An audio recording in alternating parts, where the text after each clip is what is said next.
बधाई देता हूँ, शुभकामनाएं देता हूँ। आपके प्यार और स्नेह और मार्गदर्शन और सहयोग की अपेक्षा रखता हूँ, जैसे अब तक मिलता रहा है। ये भी इस विभाग को उत्तम विभाग बनाने के लिए माननीय मोदी जी ने खुद एक मत्स्य संपदा योजना लागू कर रखा है। उस नाम से जान सकते हैं, इसका नाम है प्रधानमंत्री मत्स्य संपदा योजना है। खुद प्रधानमंत्री जी इस पर निगाह रखे हैं। खुद ब्लू रेवोल्यूशन एक नीली क्रांति के नाम से थी, जिसका नाम बदल दिया है। उस पर उत्तर प्रदेश भी अपने तरफ से महाराजा गुलराज निषाद बोट योजना है, जो उसमें बोट पर है और बीच पर है। ऐसे में इन मत्स्य पालकों को, जो कोई भी धर्म किसी भी बिरादरी का हो, उसको इसमें सहयोग राशि दी जाती है। सामान्य को 40% है और SC ST को और महिला के लिए और दिव्यांग के लिए उसमें 60% दिया गया है। और इसी योजनाओं को धरातल पर, चूँकि जो मंत्रालय अब तक दिल्ली का जो मंत्रालय था वो मत्स्य मंत्रालय कृषि मंत्रालय के अधीन था, और 2 साल पहले माननीय मोदी जी और अमित शाह जी के निर्देशन पर डॉक्टर संजय और हम लोगों के जो एसोसिएशन थे, उसके डिमांड पर उस मंत्रालय को अलग किया। 20,000 करोड़ रुपए अलग से दिए गए। उस धरातल पर पहुंच जाएं, क्योंकि राज्य सरकार के भी उसमें 40% राजस्व होता है, तो राज्य सरकार की भी जिम्मेदारी बनती है कि उस दिल्ली के उस दोनों मिल के इस योजनाओं का लाभ ज़मीन स्तर पर, इसमें उत्तर प्रदेश को भी मंत्रालय को, पहले मंत्रालय नहीं था, ये विभाग था।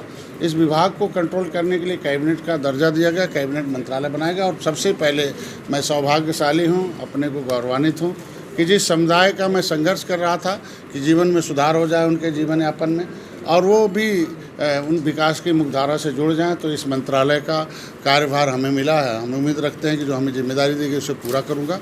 आज का विभागीय बैठक था, इसमें प्रदेश के सभी जिलों के जिला स्तर के अधिकारी हैं, मंडल स्तर के अधिकारी हैं। अगर वो कहीं डबल चार्ज पर हैं, वो अधिकारी नहीं है, तो उनके जो अधीनस्थ जो चार्ज के अधिकारी हैं वो आए हुए हैं, और उसमें निगम के और सारी समितियों के सब अधिकारी आए हुए हैं। तो उसमें एक सामंजस्य स्थापित किया जा रहा है। पहले तो उनको 3 भागों में मैंने आज बांटा है कि पहले उनकी खुद की समस्या, निजी समस्या कर्मचारियों की क्या है, जो अधिकारी उनकी समस्या क्या है, और उसके विभाग की, वहाँ की जिले स्तर की, मंडल स्तर की क्या समस्या है, और उनके क्षेत्र में आने वाली समस्या क्या है, कि कौन से ऐसे माफिया हैं, कोई ऐसे दबाव देने वाले हैं कि जो योजनाओं को लाभ पात्र व्यक्तियों तक, लाभार्थी तक नहीं पहुंचने देते हैं, बीच में रुकावट पैदा करते हैं। ऐसे क्षेत्र की जो समस्या उसे बताएं। और जिले स्तर पर कौन से तालाब, कितने ज़िले में, किसके ज़िले में, किस ब्लॉक में कितने तालाब हैं, वो तालाब सक्रिय हैं, निष्क्रिय हैं, सरकारी हैं कि गैर सामुदायिक निजी हैं, या हमारे विभाग के जो तालाब हैं वो हैं, कितने हैचरियाँ लगी हुई हैं, कितने बीज के उत्पादन के, कितने नर्सरीज हैं, कितने हमारे इसके लिए उनके भोजन बनाने वाले जो सीड से कारखाने हैं। ये हम सारी रिपोर्ट मंगा रहे हैं उनसे, और कौन कौन से लाभार्थी से लाभ पा चुके हैं। कोशिश है कि जो एक बार लाभ पा चुका है उसे दूसरे लाभार्थी को उसे लाभ दिया जाए, और सभी लोगों की उनकी संख्या बढ़ाई जाए। और जिनके पास, कोशिश है कि जिनके ज़मीनें नहीं हैं, जिनके पास खेत बाड़ी नहीं है, मान लीजिए जो हमारे गांव में ऐसे भी निराश्रित लोग हैं जो भूमिहीन हैं, तो उनको भी इस योजनाओं से कैसे लाभान्वित किया जा सकता है। छोटा मोटा जो बायोफ्लॉक का सिस्टम है उनके दरवाजे पर लग सके, तो एक उसके लिए सरकार ने एक योजना दिया है, बैकयार्ड जो बायोफ्लॉक का योजना दिया, कि घर के पीछे, घर के आगे, घर के बगल में वो टैंक बनाकर उसमें मछली पालन कर सकता है, और उसे भी 60% का करते हैं। मतलब हम इस विभाग से 3 काम है। पहला तो हम रोज़गार के साधन बढ़ाएंगे, उसके जीवन स्तर में सुधार लाएंगे, उसे विकास की मुख्यधारा से जोड़ने के लिए उसे प्रयास करेंगे। दूसरा, हम उत्तर प्रदेश में जो हमारे प्रोटीन युक्त खाद्यान्न हैं, जो हम माल न्यूट्रिशन से सफल कर रहे थे, उसे हम फ्रेश मछली के माध्यम से प्रोटीन युक्त भोजन देंगे। उसके बाद तीसरा हमारा है कि उससे राजस्व की प्राप्ति, हम पट्टे में हम पारदर्शिता ला रहे हैं, या जो हम राजस्व देते हैं निगम से, उसे भी हम उत्तर प्रदेश को राजस्व देते हैं। उसके लिए हम अपने कर्मचारियों को धन्यवाद दूंगा कि आधे से ज़्यादा कर्मचारी रिटायर्ड हो चुके हैं, लेकिन उसी आधे कर्मचारी के लोग मिलकर इस विभाग को चला रहे हैं। ऐसे में उनकी समस्याओं के समाधान के लिए हम लोग आउटसोर्सिंग की व्यवस्था कर रहे हैं, शासन को लिखा है। उनको चलने के लिए साधन संसाधन नहीं है, उसके लिए भी हम लोगों ने लिखा है कि बजट में अभी इस बार हम देंगे कि कुछ कर्मचारी एक मंडल में 2 ही 3-4 बच्चे हैं, उसे दौड़ कर काम करें। इनके ट्रेनिंग की व्यवस्था नहीं थी, उन्हें हम लोग NFDB में लिख दिए हैं। जल्दी से हम लोग ट्रेनिंग की, कुछ नीतियाँ ऐसी हैं जो कठिन हैं, जो छोटे सीमांत या जिनके पास खेत नहीं है, निजी भूमि नहीं है, ऐसे लोग उस योजना का लाभ नहीं पा रहे हैं। उसके लिए हम लोग केंद्र को लिखेंगे कि उस नियम में लचीलापन लाया जाए और उस छोटे सीमांत काश्तकारों को भी उसे मिल सके। और पिछले ब्रू क्रांति योजना में जो सरकारी जो सामुदायिक तालाब थे या ग्राम सभा के तालाब थे, जो खासकर मछुआरे लेते हैं, वो पहले योजनाओं के लाभ से लाभार्थी थे नीली क्रांति में, लेकिन दुर्भाग्य से किसी कारणवश इस प्रधानमंत्री मत्स्य संपदा योजना में वो छूट गए हैं। तो उन पोखरों, उन तालाब के पट्टेधारियों को भी इस योजनाओं का लाभ मिल सके, उन्हें बीज खरीदने में, उन्हें इक्विपमेंट खरीदने में। कृषि का दर्जा न मिलने की वजह से इन्हें जो वैकल्पिक ऊर्जा है, वो क्या नाम है, सोलर पंप नहीं मिल पा रहे हैं। उसके लिए हमने मंत्रालय में लिखा हुआ है। ये 2016 में ही एक कैबिनेट से पास हो चुका था और किन्हीं कारणों अभी विद्युत विभाग में पड़ा हुआ कि उन्हें विद्युत का जो रेट है वो कृषि के रेट पर मिले, वो व्यावसायिक रेट नहीं लगे। इनके रजिस्ट्री जो पट्टे के होते हैं वो व्यावसायिक दर पर होते हैं, उसे सामान्य दर पर दिया जाए। ये सरकार जब योजना दे रही है तो राजस्व विभाग भी उनके करें और हम लोग ऊर्जा विभाग से भी करें। इसमें कुछ लैब नहीं है तो हम लोग मोबाइल लैब लगा रहे हैं कि वो मोबाइल लैब जो है चारों तरफ से पूरे हर ज़िले में जाए, डोर टू डोर जाए, कि पोखरे का पीएच चेंज करें कि मछली न मरे, ज़मीन को पीएच चेंज करें।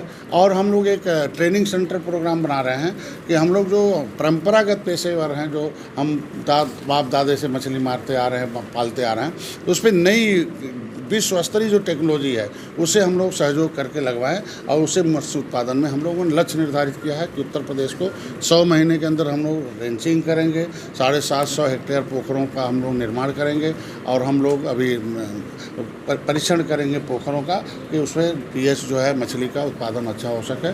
और हम लोग नर्सरी का भी डेवलपमेंट करेंगे। जो पहले हम लोग हेचरी से सीधे पोखरे में डालते थे तो पता चला मॉर्टेलिटी रेट 50% था, लेकिन अगर हम उस जीरे को, जो बच्चे तुरंत पैदा होते उसे हम किसी नर्सरी में डेवलप करके डॉक्टर के देख रेख में उसे हम बढ़ा कर पोखरों में ले जाते हैं तो उसका उत्पादन बढ़ सकता है। आज हम सभी विभाग के, अभी जितने भी विभाग के जितने भी बड़े पदाधिकारी, अधिकारी, निदेशक जो होता है, एक्सपर्ट होता है, इंस्पेक्टर एक्सपर्ट होते हैं, उनसे हम लोग सुझाव ले रहे हैं पूरे प्रदेश में कि किस ज़िले में क्या कमी है, क्या दिक्कतें हैं, क्या बेहतर हो सकता है। वो सुझाव किन नीतियों में परिवर्तन हो सकता है, किस पर हम काम कर सकते। जैसे इनके बीमा योजना है तो बीमा हो जाता है, लेकिन मत्स्य पालक के पास उसके पास सर्टिफिकेट न होने के बाद वो मर जाता है, लेकिन उसे बीमा का लाभ नहीं मिल पाता है, सूचना नहीं मिल पाती विभाग को। तो उसे हम लोग मेला लगाएंगे और जिनको बीमा हुआ है उन्हें एक पत्र देंगे, धन्यवाद देंगे कि आपको बीमा कराए थे, ये 5 लाख का कैजुअलिटी पर है, 2.5 लाख का हमारा जो है वो डिसेबिलिटी पर है, 25,000 उससे अस्पताल में है। तो उसमें हम लोग कौन कौन से प्रपत्र लगेंगे वो उसमें लिखा रहेगा और नामिनी का घटना होने पर नामिनी इतना पत्र इस पते पर जमा करे और बीमा का लाभ ले। ऐसे कुछ कमियों को उन्होंने दर्शाया। केकेसी बैंक वाले नहीं मंगा रहे, कुछ उसमें कठिन है क्योंकि बैंक के लोगों की कमी है कि वो अमीर को देखते हैं, गरीब को नहीं देखते हैं। तो हम लोग अधिकारियों के जिम्मेदार बना रहे हैं, उनकी लायबिलिटी तय कर रहे हैं कि हर ज़िले में कम से कम 10,000 केकेसी कार्ड बन जाए। उनको जो 3 लाख रुपए हेक्टेयर के हिसाब से है, तो उसमें केकेसी बनने के बाद प्रधानमंत्री योजना में उन्हें व्यवस्था दी है कि 1 साल के अंदर अगर वो अपना क्या नाम है पैसा जमा कर देते बैंक को तो भारत सरकार उसके ब्याज को भर देगी। मतलब बिना ब्याज के 3 लाख रुपए इनको 1 साल का मिलेगा। उसमें FPPO बनाना, फिशरीज फार्मिंग प्रोड्यूसर ऑर्गेनाइजेशन बनाना, उसमें कठिनाई आ रही है।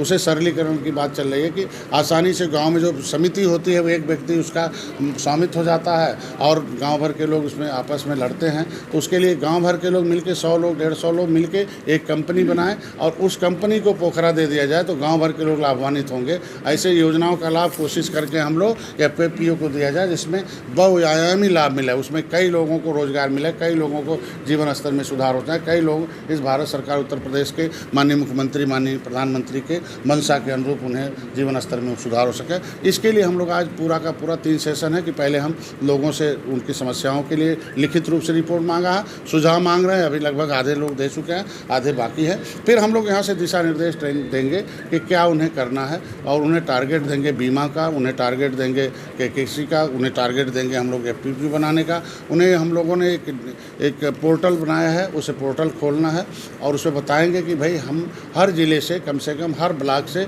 40-50 मत्स्य पालकों का आवेदन आना चाहिए और कोशिश करो कि पात्र लोग ही इसमें आएँ और जो गरीब हों और बेरोज़गार हों और इसमें इच्छा रखते हों और एक्सपर्ट हों, ट्रेंड हों, वो नहीं ट्रेंड है तो हम लोग ट्रेनिंग कराएंगे। ऐसे लोगों को कोशिश करके इंस्पेक्टर की जिम्मेदारी है आवेदन कराए और उस आवेदन पर रिपोर्ट लगाए। और कुछ लोग अभी कुछ विसंगतियाँ हैं वो जो आई हैं उसे भी विभागीय स्तर पर हम लोग दूर करेंगे। नोट किए हैं, हमारे जो विशेष सचिव यहाँ जो है सरोज जी बैठे हुए हैं और सारे निदेशक और उसके जो MD सारे जो उच्च स्तर के अधिकारी हैं उन लोगों ने नोट कर रखा कि जो नीतिगत फैसले लेने हैं उसे हम लोग शासन स्तर पर नीति कर लेंगे, जो विभागीय स्तर पर फैसला लेना है उसे विभाग से दिशा निर्देश जारी करेंगे। कुछ ऐसी विसंगतियाँ हैं जैसे तालाब जो है, शहर का तालाब है वो जहरीला हो जाता, मछली मरने लगती हैं, फिर पेपर में छपता, अखबार में छपता है और दोष विभाग का हो जाता है और पोखरा जो है नगर निगम के नाम से है। तो ऐसे विभागों को हम लोग लिखेंगे कि उस पोखरे को मत्स्य विभाग को दे दिया जाए, उसका सुंदरीकरण भी जगाएगा, उसे पालन भी कराएगा और उसे बेहतर रोजगार के साधन देते जाएंगे। ऐसे ढेर सारे पोखरे हैं जो गांव के हैं, आधा पट गए हैं, आधा में खाली है और पट्टा लेता पूरे उसका रजिस्ट्री चार्ज पूरे का लगता है, पूरे रकबे के हिसाब से उसको लगान देना पड़ता है और मछली वो आधा में पालता है बेचारा। तो ऐसी स्थितियों में पूरा खाली या तो शासन कराए और शासन अगर खाली नहीं करा पा रहा है तो जितना पानी है उतने में दे। तो ये सब हम लोग एक उद्देश्य निर्धारित किया, माननीय मुख्यमंत्री जी ने निर्देश जारी किया और अपनी मंशा भी जाहिर की है कि उत्तर प्रदेश को मछली उत्पादन में 1 नंबर पर बनाना है। उत्तर प्रदेश के लोगों को तो खिलाना ही है, बगल के प्रदेश में भी लाना है और दूसरे प्रदेश से मछलियों को आयात नहीं होना, चूँकि उनको गुणवत्ता ख़त्म हो जाती है। ऐसे में हम लोग इस उत्तर प्रदेश को आत्मनिर्भर बनाना है मत्स्य उत्पादन में, इसलिए मंत्रालय अलग किया गया। हमें उम्मीद है कि हम लोग इस पर खरे उतरेंगे। कुछ और भी विसंगतियाँ हैं, जैसे मान लीजिए कलकत्ता से वो बड़े वाले विदेशी मंगूर आते हैं जिस पर प्रतिबंध जारी है, लेकिन कुछ माफियाओं के चलते वो मंगूर आ रहे हैं, उस पर विभाग हमारा दोस्त में उसको बदनाम किया जाता है। तो ऐसे में विभाग के अधिकारी तो उसे मुकदमा तो कर देते हैं, लेकिन उन्हें सुरक्षा न होने के नाते ऐसे लोगों को खिलाफ कार्रवाई होने, फास्ट ट्रैक में कोर्ट न होने के नाते मुकदमे में देरी होती है। कुछ ऐसे बड़े बड़े जलाशय हैं जैसे मुकदमे के अंदर हाई कोर्ट में लंबित पड़े हुए हैं, तो 1-1 करोड़, 1.5-2 करोड़ के 1-1 साल की उसकी जो है आमदनी है, राजस्व है। तो ऐसे में हम लोग कोर्ट को भी लिखेंगे, न्यायालय को लिखेंगे, तो इसके लिए फास्ट ट्रैक कोर्ट का निर्माण किया जाए और ये राजस्व को हानि न हो और हर उसको समय सीमा के अंदर उस मुकदमे का निस्तारण किया जाए, जिससे कि वो करोड़ों की हानि न हो सके और मत्स्य पालक भी ठीक रहे और विभाग भी ठीक रहे और हमारे जनता जो है विवादों से कम घिरी रहे। ऐसे में विभागों में भी कुछ मामले लंबित हैं, उस पर भी चर्चा होगी अभी कि जितने भी लंबित मामले हैं उसे निश्चित रूप से कमेटी बनाकर उस पर जो उचित हो जांच कराकर निश्चित किया जाए। और हमारे कर्मचारियों में एक आज की जो बैठक थी उसमें विशेष रूप से आज की बैठक का नाम दिया गया है वो मित्र बैठक है। हम उनके अंदर एक मित्रता का भाव पैदा करना चाहते हैं कि आपस में मित्र बनकर कम साधन संसाधन में इस विभाग को 1 नंबर पर लाएंगे और जितना भी हो सकता कोशिश करके उनके जो कैडर रिव्यू में मामला है कि कुछ ऐसे कर्मचारी हैं बेचारे 17-18 साल 20 साल से एक ही स्थान पर पड़े हुए हैं, उनको तनख्वाह तो मिल जा रहा है लेकिन वो पद और पावर नहीं मिल रहा है, तो ऐसे कैडर रिव्यू की बात चल रही है। और एक और भी समस्या आई है कि तमाम हमारे कर्मचारी हैं कि आयोग से एक ही बार वो बेचारे आते हैं चुन के यहाँ और पता चला दूसरे विभाग का जो अधिकारी कर्मचारी है वो ज़्यादा तनख्वाह पाता है इसमें आके, तो उनको लगता है कि आपस में तो कुछ ऐसे भाग जाते हैं। तो ऐसे हम लोग तमाम विभागीय विसंगतियों को और मत्स्य पालकों की जो समस्या है उसका और जो नीतियों में जो कुछ बदलाव लाना है कुछ को, और कैसे उसे देखिए किसान का काम है कि वो मेड़े पर जाए अपने खेत की